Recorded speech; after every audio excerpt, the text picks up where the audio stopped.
Birada diha bali. Anyways, maayong adlaw. So nanapunta diri no mangita tawag as himayong kananan. So nasaag ta diri sa Parisan sa Babag, located in Babag 2, Lapu-Lapu City. So mag-open day ni siya around 10 in the morning ug mag-close mga 10 pod sa gabi. So naa siya nagkalain-lain nga mga menu. So makita man to ninyo no. So namili ko pag akong napilian, balik ra gihapon sa pork. So naa sila'y mga seafoods, napod sila'y meat, pork, chicken, ug uban pa. So kung ganahan ka og hot plate nga nag-aso-aso inig serve sa imuha ang plato, so ari na diri sa Parisan sa Babag.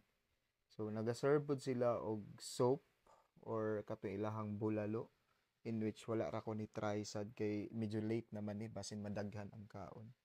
So ni-try kog sulod pero medyo daghan man og tao, walay available nga space kay nanay nakauna diha sa lamisa.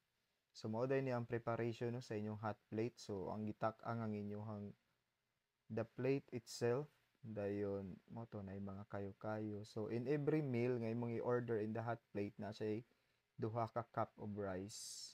Dayon gipaliguan og mga seasonings. At the same time, gravy in which mo ay nakadala og medyo lasa sa imuhang gikaon. So nara, naabot na ang gi-order nako. So nasa siya egg on the side. Alright, so mao ni ang dagway. Diri na ato nang sugdan og kaon. So it's good nga parisan nimo siya og something drink nga you like, no, kay para medyo masatisfy ang imuhang hunger.